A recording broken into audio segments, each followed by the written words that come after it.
है रायपुर के जो बड़े बड़े बिल्डर हैं वो मनमानी करते हैं। फ्लैट की कीमत के अलावा उसने एक नए नाम से सिंकिंग फंड के नाम से लोगों से 25,000, किसी सोसाइटी में 50,000 प्रति फ्लैट के हिसाब से उसने बिल्डरों ने लिया है। जब आपको ये कॉमन एमिनिटीज़ यूज़ करने की और इसका मालिकाना हक मिलने की बारी आती है, तब फिर आपको बताया जाता है कि नहीं, ये वाला चीज़ आपको मिल सकती है, ये वाली चीज़ आपको नहीं मिल सकती। मतलब सिलेक्टिव हो जाते हैं बिल्डर। हम लोग ने रेरा में आरटीआई लगाया कि क्या इस बिल्डर का कंप्लीशन हुआ है, तो हमको ये समझ में आया कि रेरा ने हमको जो लेटर दिया, हमारे पास कागज़ है कि उसका कंप्लीशन नहीं हुआ है। यहाँ 368 रहवासी सबसे लिया है, जितने को वो फ्लैट बेचा है उसने। अब वो पैसे को नकार रहा है कि मैंने नहीं लिया है। स्विमिंग पूल का पैसा लग रहा है, पार्किंग आपको मिल नहीं रही है, एम्यूनिटीज़ उसने वो जिसने लिखा था वो दे नहीं रहा है।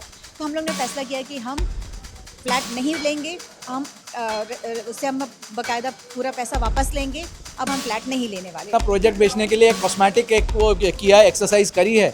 उन्होंने वायदा किया है कि हम आपको क्लब देंगे, इतना ये देंगे, वो देंगे, एमिनिटीज़ वगैरह देंगे, सब कुछ। और जैसे हमारे उसके अंदर तो एक उन्होंने पूरा का पूरा पूल बना के उसमें जेट स्की और जैक्यूज़ी तक प्रॉमिस कर दिया है।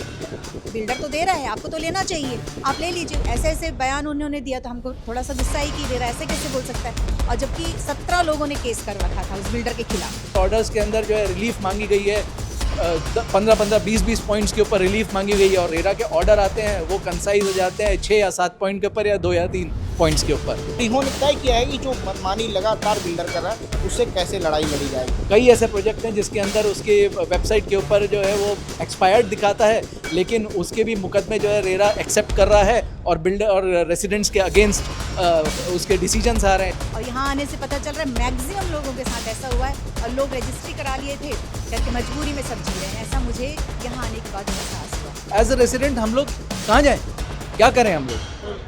रायपुर में लगातार बिल्डरों की मनमानी का जो वीडियो है अलग अलग समय में सामने आया है। किस प्रकार से बिल्डर जो हैं रायपुर के जो बड़े बड़े बिल्डर हैं वो मनमानी करते हैं। अब जो सोसाइटीज़ वाले हैं वो सभी एकत्रित हो गए हैं और खुद एक सोसाइटी बना ली है, खुद एक संगठन बना लिया है और इन्होंने तय किया है कि जो मनमानी लगातार बिल्डर कर रहा है उससे कैसे लड़ाई लड़ी जाएगी। आज इन लोग की बैठक हुई है, पूरे रायपुर के जितने अलग अलग सोसाइटी वाले सारे एकत्रित हुए थे और क्या कुछ निर्णय लिया गया पूरी बातचीत करेंगे। सर, ये लगातार बिल्डरों की मनमानी का वीडियो सामने आता है, वायरल भी हुआ है। किस प्रकार के बिल्डर जो है मनमानी कर रहे हैं? बिल्डर तो एक थोड़ा दो लाइन। बिल्डर ने क्या किया है, लोगों से है ना जो कीमत है फ्लैट की कीमत के अलावा उसने एक नए नाम से सिंकिंग फंड के नाम से लोगों से 25,000, किसी सोसाइटी में 50,000 प्रति फ्लैट के हिसाब से उसने बिल्डरों ने लिया है। वो पैसा बोलता है कई सोसाइटियों में देना नहीं है। वो कौन से बिल्डर की बात कर रहे हैं? यही पाम बेलाजे से है। यहाँ बिल्डर ने पैसे 25,000 रुपये फ्लैट की कीमत के अलावा, जो फ्लैट में कीमत तय हुई है बिल्डरों के साथ, उसने हर एक्स्ट्रा लिया है, जो लिया है, जो वो लेना चाहिए। सिंकिंग फंड के नाम से लिया है। इसमें आप किसी भी आप इंटरव्यू कर लीजिए, सारे रहवासी यहाँ 368 रहवासी सबसे लिया है, जितने को वो फ्लैट बेचा है उसने। अब वो पैसे को नकार रहा है कि मैंने नहीं लिया है। अब लोगों ने विश्वास से ये पैसा दिया। आज हमारे वो राशि करोड़ों में होती है। वो ऐसा कोई संस्था, हम ये एक मंच पे आए हैं कि हमारा आग्रह कर रहे हैं कि हमारा ये फ्लैट का पैसा सिंकिंग फंड का जो सोसाइटी को किसी तरह की राहत दे पाएगा। बहुत समय से उनका पैसा है ना, मतलब वो राशि से कुछ सालों का मेंटेनेंस और कुछ भी उपयोग में लिया जा सकता है, जो कि बिल्डर के हक का नहीं है। क्या नाम है आपका? दीपक, पूरा नाम? दीपक कुमार। ये बताइए, नाम क्या सर आपका? डॉक्टर रवि मलिक। रवीन सर, ये जो फेडरेशन बनाया है आप लोगों ने, जो सोसाइटी बनाई है, क्या मुख्य उद्देश्य है इस सोसाइटी का? देखिए, इसका मुख्य उद्देश्य है कि रहवासियों की एक संगठित और एक बड़ी आवाज़ बनना, जिसको कि न प्रशासन न शासन कोई भी इग्नोर नहीं कर पाए। ये इसका मुख्य उद्देश्य है। आज रायपुर के अंदर आप किसी भी रहवासी समिति के अंदर आप चले जाइए या किसी भी एक कम्युनिटी के अंदर चले जाइए, तो सबसे बड़ी प्रॉब्लम ये रहती है कि वहाँ पे रहवासियों को उनके जो हक रहते हैं, जैसे उनकी कॉमन एमिनिटीज़ हो गए, कॉमन एरियाज़ हो गए, जो बिल्डर अपने ब्रोश्योर के अंदर बताता है, जो वो अपने सेल डीड्स के अंदर लिखता है, वही कम्प्लीटली, हाँ, और जिनके लिए वो पे करते हैं, क्योंकि ये जितनी कॉमन एमिनिटीज़ हैं इन सब का कॉस्ट जो है वो आपके प्रोजेक्ट कॉस्ट में जुड़ा होता है। और एक घर खरीदते समय आप वो सारी की सारी चीज़ें भी आप बिल्डर को अब उसके दाम दे देते हो। लेकिन उसके बाद जब आपको ये कॉमन एमिनिटीज़ यूज़ करने की और इसका मालिकाना हक मिलने की बारी आती है, तब फिर आपको बताया जाता है कि नहीं, ये वाला चीज़ आपको मिल सकती है, ये वाली चीज़ आपको नहीं मिल सकती। मतलब सिलेक्टिव हो जाते हैं बिल्डर। और कई चीज़ जैसे क्लब हाउस हो गया हमारी सोसाइटी के अंदर, जैसे मैं आनंदम वर्ल्ड सिटी कचना को बिलोंग करता हूँ, वहाँ पे जो है वो बिल्डर बोल देता है कि ये वाला ओपन एरिया आप ले सकते हो, ये वाला क्लब हाउस जो है वो sole property of the builder है। तो इसके बारे में क्लैरिटी आपको कहीं से किसी भी तरह से इंडिविजुअली मिलना बहुत मुश्किल हो जाता है। और फिर जब आप रेरा और इन सब के अंदर केसेस लगाते हो तो ये प्रक्रिया इतनी लंबी और इतनी भयावह और इतनी ज़्यादा खर्चीली हो जाती है कि एक आम इंसान के लिए वो करना इम्पॉसिबल हो जाता है। बिल्डर के को ये अच्छी तरह से मालूम है कि एक रहवासी इतनी लंबी लड़ाई आसानी से नहीं लड़ सकता, और इसी का फ़ायदा उठाते हुए एक तो वो सबको इग्नोरेंस में रखता है, हर किसी को प्रोजेक्ट के बारे में पूरी तरह से और ट्रांसपेरेंटली जो रेरा का उद्देश्य है वो फॉलो नहीं किया जाता है।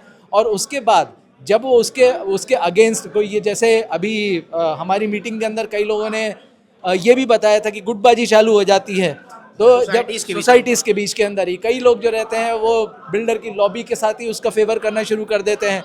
तो इस तरह से इतने हर्डल्स और इतने स्पीड ब्रेकर्स डाल देता है कि एक आसानी से जो आपको अपने राइट्स मिलने चाहिए थे, ना इस गुट को मिल पाते हैं ना उस गुट को मिल पाते हैं। किसी भी जो बिल्डर के फेवर वाला ग्रुप बिल्डर वो इस फूल्स पैराडाइज में रहता है कि वो बिल्डर क्योंकि उसके साथ है इसलिए उसको उसकी चीज़ें तो सारी की सारी उसको मिल ही जाएंगी। लेकिन ऐसा होता नहीं है, क्योंकि अल्टीमेटली कोई भी ट्रांसफ़र होता है, कोई भी हैंडओवर होता है या कोई भी प्रॉपर्टी आपको मिलनी है, तो जब तक वो कागज़ के ऊपर नहीं आती है तब तक वो आपकी नहीं होती है। और इसी चीज़ को कागज़ के ऊपर लाने के लिए और लीगली सब कुछ जो है वो प्रॉपरली एनफोर्स होए, तो इसीलिए एक फेडरेशन को बनाने की एक विचार आया। और इसी के साथ जैसे आपने हमारी उसके अंदर देखा कि करीब 100 से ऊपर जो यहाँ के रहवासी और समितियाँ हैं वो आके उन्होंने एक मंच के ऊपर जो है एकजुटता का वादा किया है। और इसी तरह हम लोग कोशिश कर रहे हैं। कुल मिलाकर जितनी बिल्डर हैं जो विज्ञापन जो दावे करते हैं बेचने से पहले, उन दावों को पूरा नहीं करते हैं। करेक्ट। बहुत सारी चीज़ें तो ऐसी लगता है कि सिर्फ उन्होंने अपना प्रोजेक्ट बेचने के लिए कॉस्मेटिक एक वो किया, एक्सरसाइज करी है। उन्होंने वायदा किया है कि हम आपको क्लब देंगे, इतना ये देंगे, वो देंगे, एमिनिटीज़ वगैरह देंगे, सब कुछ। और जैसे हमारे उसके अंदर तो एक उन्होंने पूरा का पूरा पूल बना के उसमें जेट स्की और जक्यूज़ी तक प्रॉमिस कर दिया है। और वहाँ पे अभी आप मौके के ऊपर जाके देखो तो हम लोग तो इसी चीज़ डाउट के अंदर हैं कि वो जो उन्होंने पॉन्ड जिस जगह के ऊपर उन्होंने प्रॉमिस किया है वो तो एक्चुअली शासकीय ज़मीन है। इसके लिए हमने रेवेन्यू के अंदर भी क्लैरिटी मांगी है, रेवेन्यू डिपार्टमेंट से भी, जो हम लोग अभी तक परस्यू कर रहे हैं, अभी तक हमको नहीं मिला है। तो अब अगर वो शासकीय ज़मीन के ऊपर ही अगर वो कॉमन एमिनिटी दिखा के बेच देता है तो आप किस तरह से इस चीज़ की उम्मीद कर सकते हैं कि वो कभी हमको मिलेंगी, क्योंकि वो तो बिल्डर की ही नहीं है।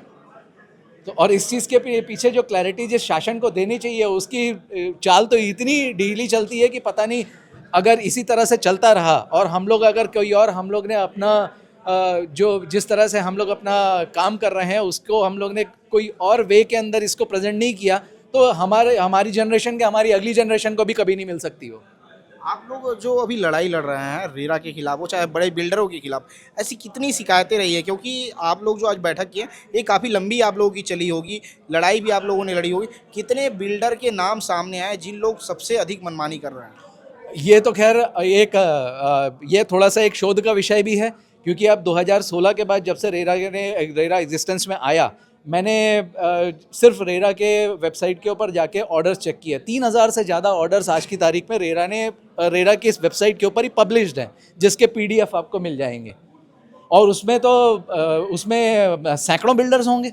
अब हर किसी का देखना है, मेरे लिए तो पॉसिबल नहीं था। मैंने कुल मिला के उसके ये समझ लीजिए कि शुरू के मतलब अभी से 2026 से मैंने ट्रेस करके जनवरी तक के मैंने ऑर्डर्स मैंने देख के उनको थोड़ा सा देखने की कोशिश करी कि ये क्या है। तो उसके अंदर जो मुझे कुछ पैटर्न्स मेरे को समझ में आया, हालांकि ये मैं कोई इन्वेस्टिगेटिव जर्नलिस्ट नहीं हूँ, ये आप लोग ज़्यादा इजीली आप लोग के लिए एक शोध का विषय है एज ए इन्वेस्टिगेटिव जर्नलिस्ट। उसमें आप देखिए कितने सारे ऑर्डर्स हैं जो सिर्फ कॉम्प्रोमाइज़ करते हैं।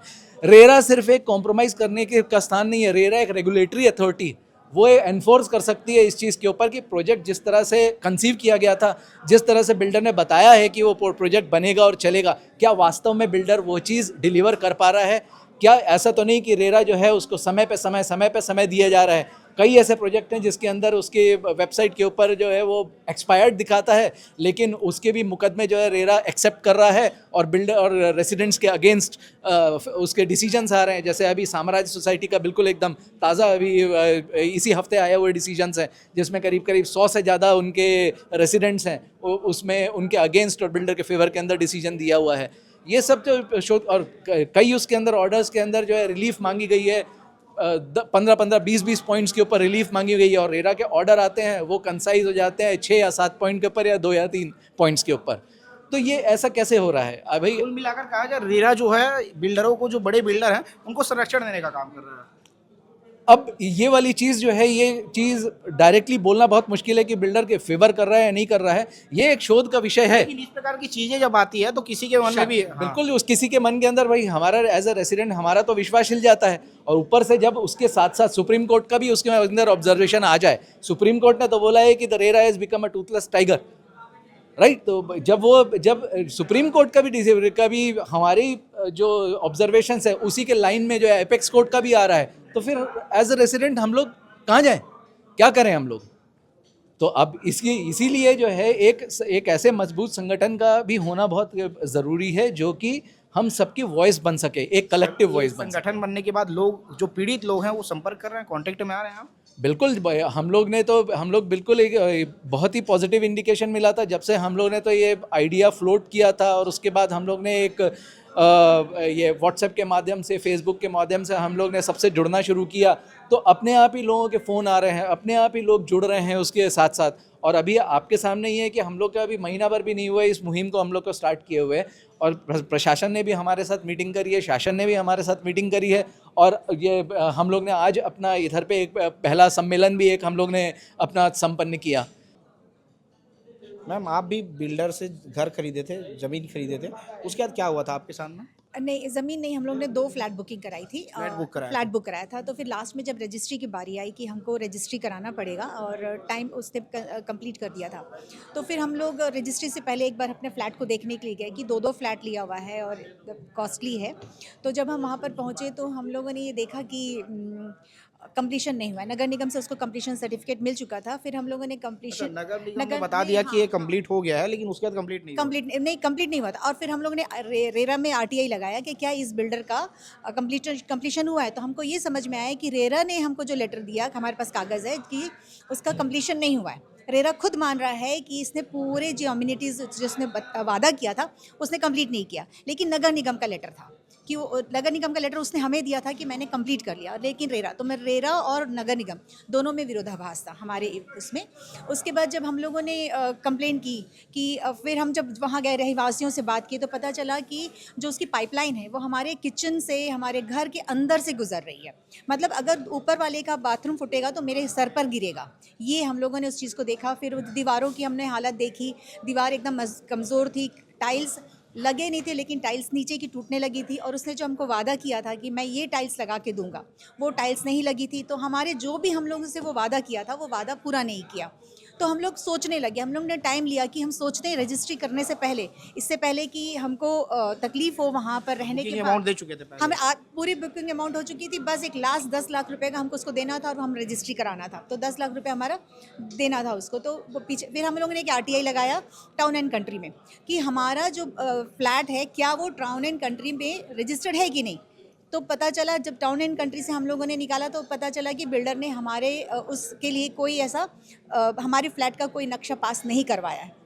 ये भी बहुत बड़ा रीज़न था कि हम उसको फ्लैट को नहीं लेना था। तो फिर हम लोगों ने डिसीजन लिया कि और फिर लोगों से बात किया, तो स्विमिंग पूल का पैसा लग रहा है, पार्किंग आपको मिल नहीं रही है, अम्यूनिटीज़ वो जिसने लिखा था वो दे नहीं रहा है। तो हम लोग ने फैसला किया कि हम फ्लैट नहीं लेंगे, हम उससे हम बाकायदा पूरा पैसा वापस लेंगे। अब हम फ्लैट नहीं लेने वाले। इसलिए हमने उसको बोला कि भैया आप एम्यूनिटीज़ पूरी करो, नहीं तो हम रेरा जा रहे हैं। हमने 3-4 बार उसको मैंने मैसेज किया कि अगर आप एम्यूनिटीज़ पूरी नहीं करोगे, अपने वादे पूरे नहीं करोगे, तो हमको रेरा मजबूरन जाना पड़ेगा। इससे पहले कि हम रेरा जाते वो रेरा चला गया कि ये लोग रजिस्ट्री नहीं करा रहे। फिर काफ़ी लंबा तक हमारा एक केस चलता रहा काफ़ी दिन लगे, उसने बहुत टाइम भी लिया कंप्लीशन को, जो डेट था उससे भी आगे हुआ, सारे रूल्स उसने रेरा के तोड़े हुए थे। फिर हम लोग गए रेरा, वहाँ पर उसने जवाब दिया कि बिल्डर तो दे रहा है, आपको तो लेना चाहिए, आप ले लीजिए। ऐसे ऐसे बयान उन्होंने दिया तो हमको थोड़ा सा गुस्सा ही कि रेरा ऐसे कैसे बोल सकता है। और जबकि 17 लोगों ने केस कर रखा था उस बिल्डर के खिलाफ, 17 लोगों को मैनेज कर लिया गया था। ये भी मुझे समझ में आ गया। जो हम जाते थे 17 लोगों के पास गए पूछने के लिए, बोले नहीं बिल्डर ने हमको इतना पैसा दे दिया है, बिल्डर ने हमारा कंपनसेट कर दिया है, तो हम अब नई लड़ाई लड़ रहे हैं, हम ठीक है। कुछ लोग अपना फ्लैट ऐसे ही छोड़ के जा चुके हैं, अभी भी ऐसे कुछ लोग मेरे को मैसेज करते रहते हैं कि हम अपने फ्लैट का क्या करें। तो हम लोग ये हुआ, उसके बाद हमने रेरा से ये आने के बाद हम थोड़ा सा दुख हुआ, लेकिन फिर हम गए ट्रिब्यूनल गए। वहाँ पर ट्रिब्यूनल ने साफ साफ लिखा हुआ है कि रेरा को दोबारा विचार करना चाहिए। लेकिन फिर से रेरा ने हमको यही दिया कि फ्लैट जब आप नहीं ले रहे हो तो आपकी गलती है। तो मेरा जो पैसा गया है वो तो बिल्डर को ऑर्डर कर दिया रेरा ने कि इनका रजिस्ट्री चूँकि लोगों ने नहीं कराया, इनका पैसा वापस कर दिया जाए। तो उसने पैसा बैंक को वापस कर दिया जो हमने लोन उठाया था। लेकिन इतने सालों तक जो हम लोगों ने लोन का ब्याज दिया था वो ब्याज हमको वापस नहीं मिला। और रेरा ने कह दिया कि आपको ब्याज का कोई वो नहीं है, मतलब ज़रूरी नहीं कि वो आपका पैसा वापस करे। तो हमारा जो ब्याज का पैसा है वो अटका पड़ा हुआ है। ये इस तरह से जो डिसीजंस आते हैं उससे काफ़ी दुख हुआ। बहुत सोच के 5 साल के इंतज़ार के बाद कि हमको हमारा घर मिल जाएगा, हमने पूरी जमा पूंजी लगा दी थी। उसके बाद हम पूरे खाली हो गए थे। लोन भी लेना एक बहुत बड़ा टेंशन था, कोरोना काल चल रहा था, हमने घर बुकिंग कराया, कोरोना स्टार्ट हो गया।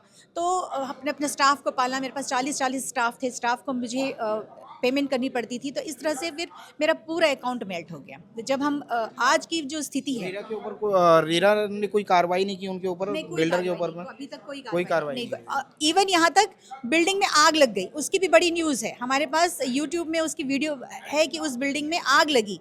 तो इतना सब कुछ मिसमैनेजमेंट देके कोई एक परिवार कैसे जाके वहाँ रहता। तो लोगों ने कहा कि आपके पास बहुत अच्छा अभी समय है कि आप बिल्कुल भी उसका रजिस्ट्री मत करो, चुपचाप वापस चले जाओ। बिल्डर पैसा देता तो ठीक है, नहीं देता तब भी आप बहुत अच्छे से बचोगे, नहीं तो बिल्डिंग में रहने से आपको कोई फ़ायदा नहीं है। क्योंकि हर चीज़ जो भी है सब लो क्वालिटी दिखाया, बहुत हाई क्वालिटी टाइल्स दिखाया, हाई क्वालिटी बाथरूम की जो एक्सेसरीज है हाई क्वालिटी दिखाया। लेकिन जब हम लोग रहना स्टार्ट कर दिए तब पता चला पूरी पाइपलाइन अंदर से है। जबकि ऐसे रेसिडेंशियल फ्लैट्स में पाइपलाइन बाहर की रहती है, लेकिन पाइपलाइन अंदर की थी। तो बहुत सारी, और मेरे वॉशरूम में खिड़की नहीं थी। सबसे बड़ी बात, मेरे वॉशरूम में खिड़की नहीं थी। मतलब इतना सारा मिसमैनेजमेंट था, उसके बावजूद हम हारे। तो ये कहीं ना कहीं दुख देता है। तो मिलाकर रेरा जो है ऐसे बिल्डरों को संरक्षण दे देता है। तो मेरा तो क्लियर कट यही मानना है कि ऐसे संरक्षण मिलता है। और उनके लोगों ने मुझे धमकी भी दी थी, आप इससे लड़ नहीं सकते, तो बहुत बड़ा पहुंचा हुआ आदमी है, तो आप इससे लड़ नहीं सकते, केस ख़त्म कर दीजिए। कई लोगों ने मुझसे ये कहा, फ़ोन में मैसेजेस आते थे या फ़ोन में उनके जो मैनेजर्स थे वो फ़ोन करते थे कि आप मत लीजिए। फिर बाद में पता चला वो सारे मैनेजर्स छोड़ के जा चुके, कोई एक जिम्मेदार आदमी भी नहीं था वहाँ जिससे हम बात कर सकें। तो ये पूरी चीज़ें होती है। अब मेरे साथ ऐसा हुआ और यहाँ आने से पता चल रहा है मैक्सिमम लोगों के साथ ऐसा हुआ है, और लोग रजिस्ट्री करा लिए थे करके मजबूरी में सब जी रहे हैं। ऐसा मुझे यहाँ आने के बाद एहसास हुआ।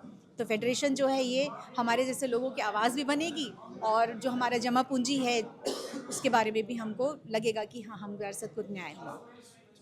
तो छत्तीसगढ़ की राजधानी रायपुर में बिल्डर्स की मनमानी के खिलाफ जो है पूरा एक फेडरेशन जो है अब सामने तैयार हो गया है लड़ाई लड़ने के लिए कि बिल्डर्स अब मनमानी ना कर पाए। और जो बिल्डर्स मनमानी करते हैं, जितने भी पीड़ित लोग हैं, वो इस फेडरेशन से, इस सोसाइटी से संपर्क करें और ये पूरा सोसाइटी उन लोगों का साथ देगा।